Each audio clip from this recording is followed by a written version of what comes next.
There is a specific kind of person in this world. You know them. You might be them. They are the ones who say yes to plans and spend the next 2 weeks quietly hoping something comes up so they do not have to go. They are the ones who genuinely look forward to the moment the guests leave, not because they didn't enjoy the company, but because the silence that follows feels like the first real breath of the entire evening. They are the ones who have a favorite corner of their home, the way other people have a favorite bar, who know exactly which hour of the afternoon the light comes through a particular window, who have built an entire interior world so rich and so precisely theirs that leaving it, even for something good, always costs something.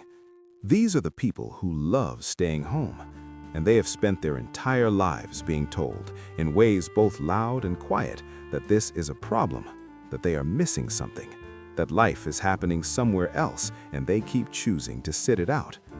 The truth begins with the brain, because the love of home is not a personality quirk or a lifestyle choice or a result of something that went wrong in childhood. It is neurological.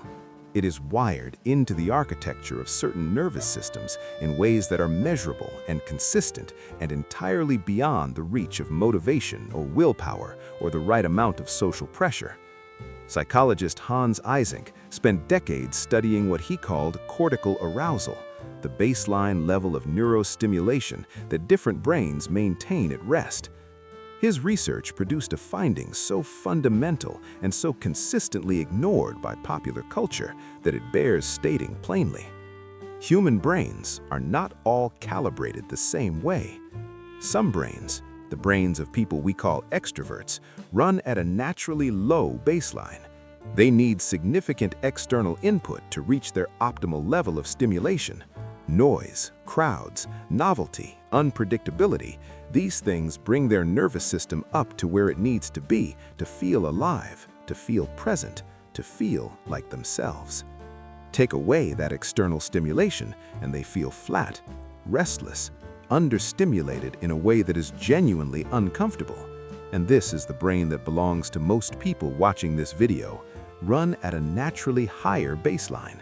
They are already closer to their optimal level before the day even begins, before the first conversation, before the first notification, before the first social obligation lands in their inbox.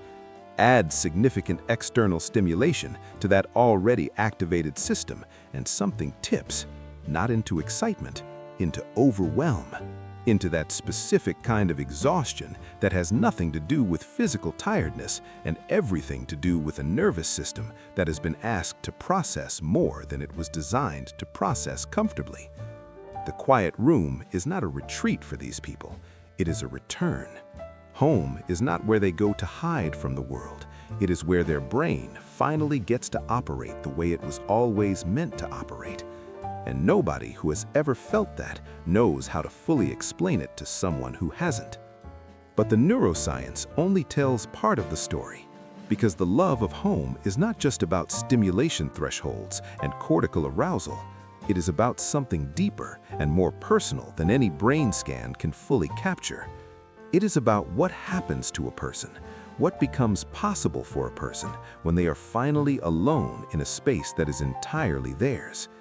Psychologist Mihaly Csikszentmihalyi spent decades studying what he called the flow state, that experience of complete absorption in something meaningful, where time stops mattering and self-consciousness dissolves, and the activity itself becomes its own reward. His research on the conditions that produce flow revealed something that most homebodies have known intuitively for years without ever having the language for it. Flow requires freedom. Not freedom in the abstract political sense, freedom from interruption, freedom from observation, freedom from the low-grade performance that happens in every social environment, the constant background processing of how you are being perceived, how you are coming across, whether you are saying the right thing at the right time in the right tone.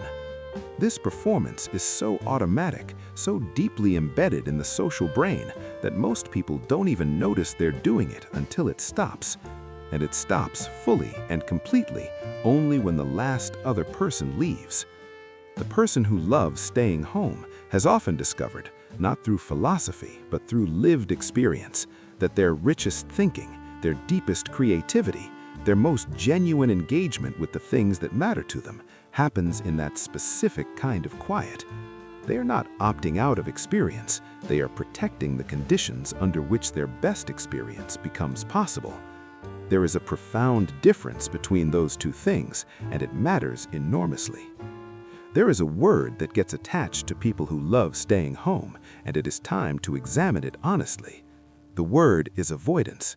The assumption, so deeply embedded in popular psychology and self-help culture that it feels like common sense, is that the person who prefers their own space is avoiding something, avoiding discomfort, avoiding vulnerability, avoiding the growth that supposedly only comes from pushing yourself into situations that don't feel natural.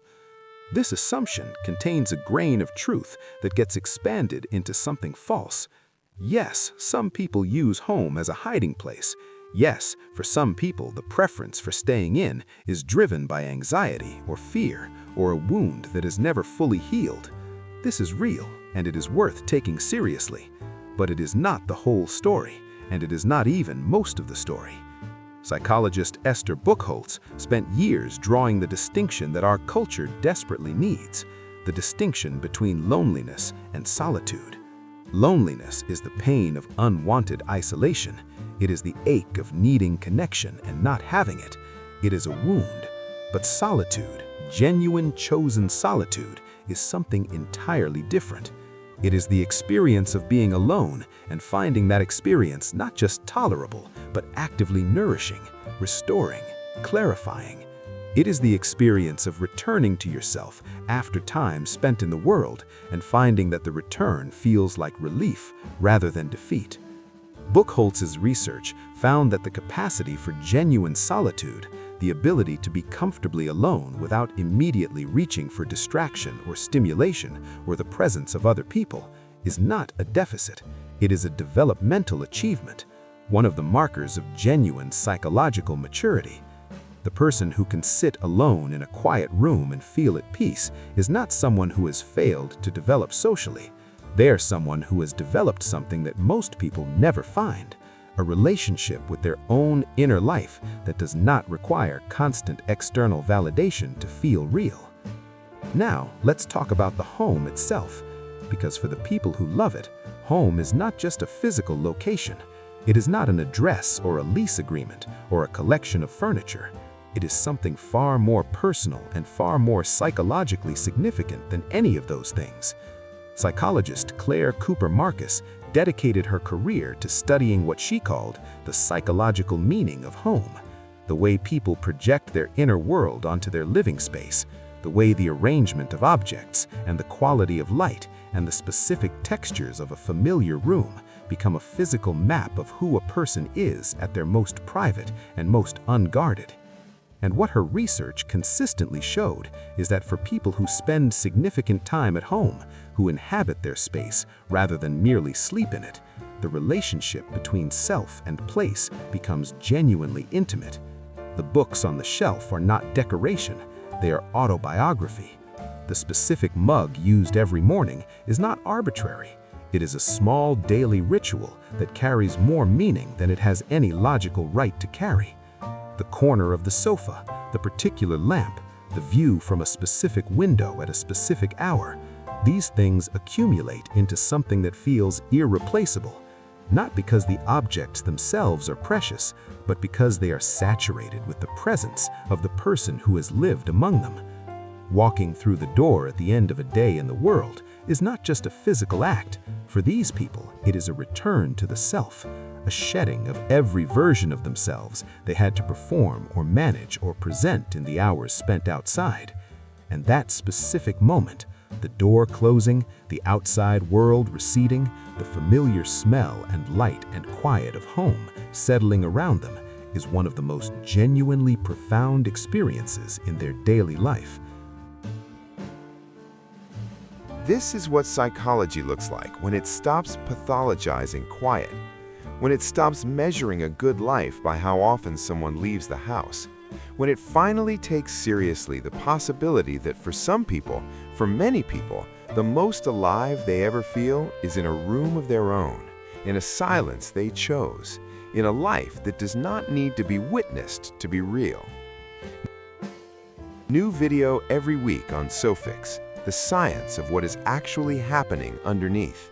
If that is the conversation you want, subscribe. I will see you next week.